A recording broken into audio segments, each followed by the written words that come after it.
Willie D Live. What's up, family?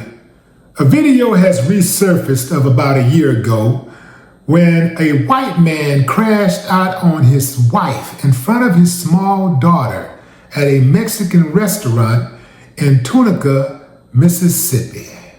Yeah, fam. All because, she smiled at a black customer.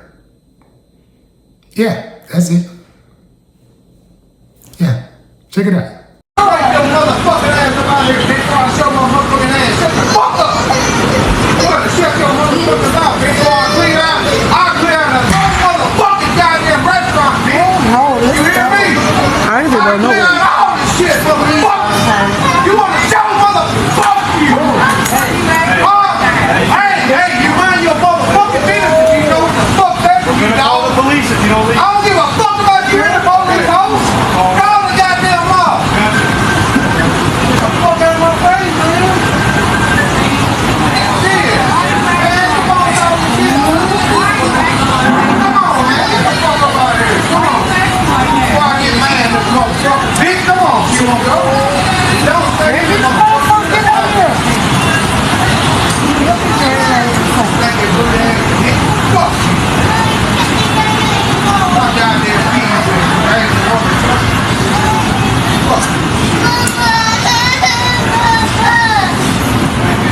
Let's go. Let's go before I get mad at this motherfucker. Get that baby from him. Ma'am.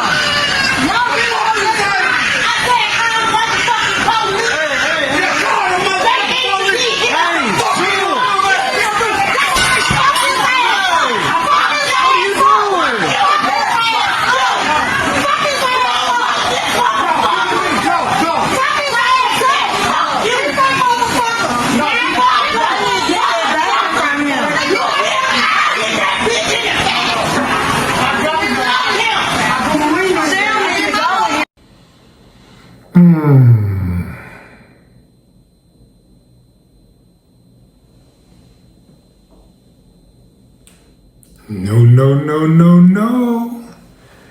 See, okay, let me do this first.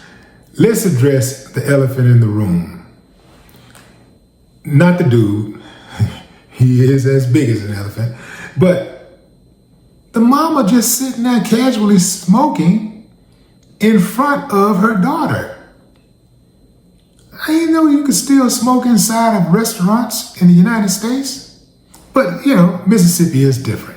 All my Mississippi people, chime in. Let me know, what are the rules out there? Okay.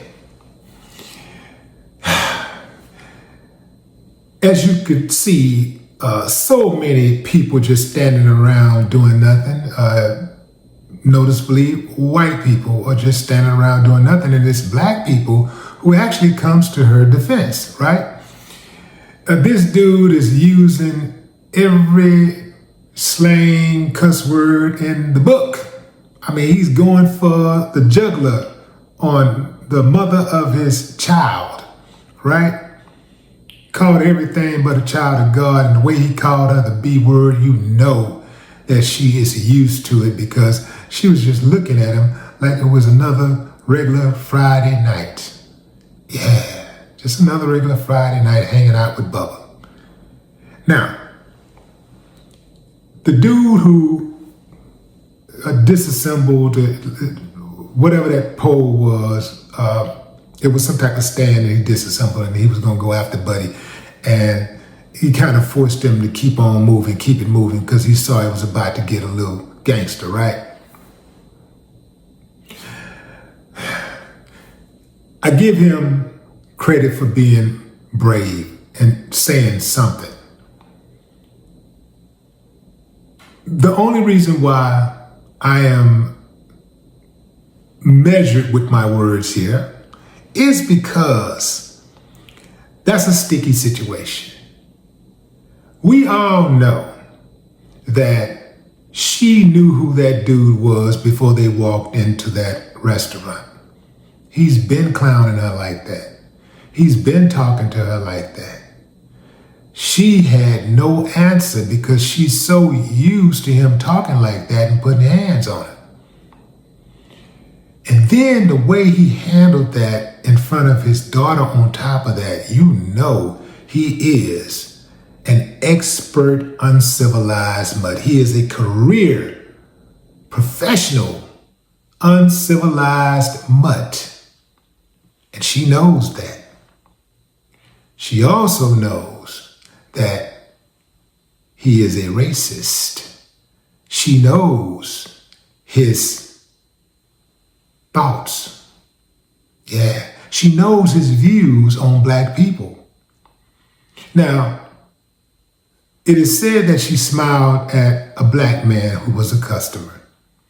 Guess the brother probably looked over there and was probably worried about the little kid or something. And he probably was feeling some type of remorse, some type of empathy for her, knowing that she was sitting there with an uncivilized mutt. I don't know. But in any event, I'm not so quick to run to the wife's defense. Because like I say, she knows he's a racist.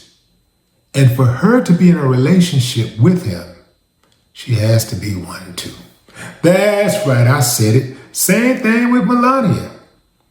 We all know that Trump is a racist. In order for Melania to be in a relationship with him, she has to be a racist also. Yeah. Because see, she enables him. All of these women like her enable the men like him. Yeah. All of those dudes throughout history, all of those slave catchers and slave owners and slave beaters and killers and lynchers, all of them went home to women, white women. And those white women gave them sex, alibis, food, nurturing,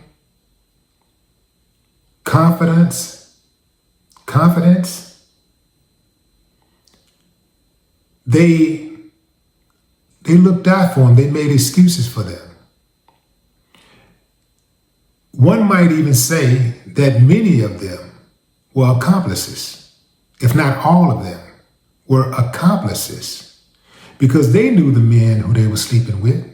They knew the men who they were engaged with, the men who they were dating, the men who they married. So these dudes are not who they are, if not for women, the women that they were with, accepting their behavior. That's right. See, I know you. I studied you. Whoo, I studied you. I know you well. Those men would not be who they are if women didn't accept it. See, as a man, and I think all men can agree, even those of you who are uncivilized who are watching me right now, I think you will agree that every day most men wake up, we think about two things. I said most, not all. Money and women.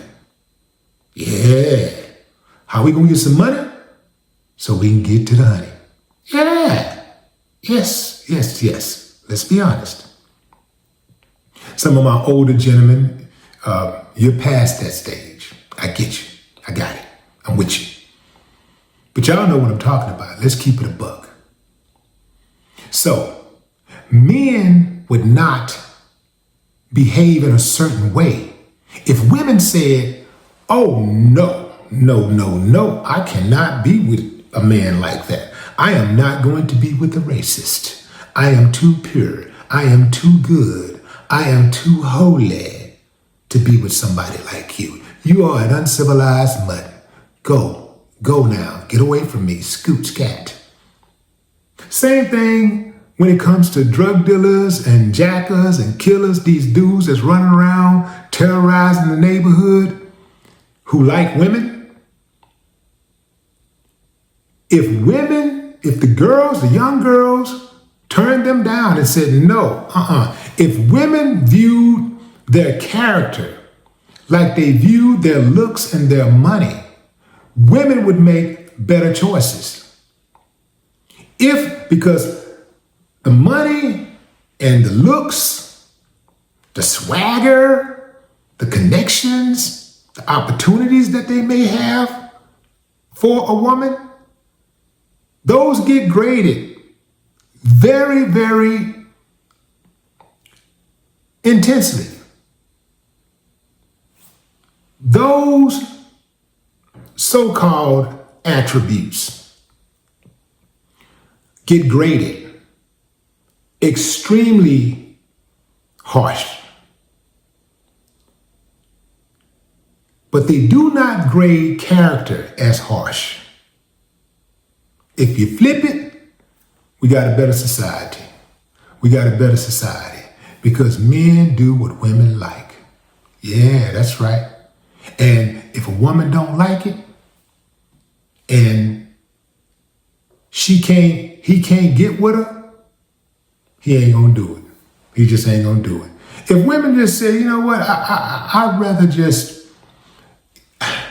rather have a man who works at KFC and brings in $300, $400, $500 a week than to have a man that's out there bringing home $4,000, $5,000 a week and putting my life in jeopardy and putting the future of my children in jeopardy and even putting his life in jeopardy. Because you got to think about real love. Do she love me for me? And a woman who loves you for you do not want you out there risking your life for nothing. She wants you because she understands how difficult it is also to find a good man. So she wants you for you. She don't want to replace you. She don't even want to think about not being with you. But this woman, yeah, she knew who this dude was. She knew who he was because she's just like him. That's right, I said it. She's just like him. She picked him. She know exactly who he is. Now, the update is she filed for divorce. She filed for divorce. She is no longer with the dude. This is according to a guy by the name of David who says that he's her brother. Says that she's no longer with that dude. So I don't understand how David could allow somebody to talk to his sister that way, treat his sister that way without making contact. Could have been me. But what say you, fam? Drop a comment. I'd love to hear your thoughts. No more talk.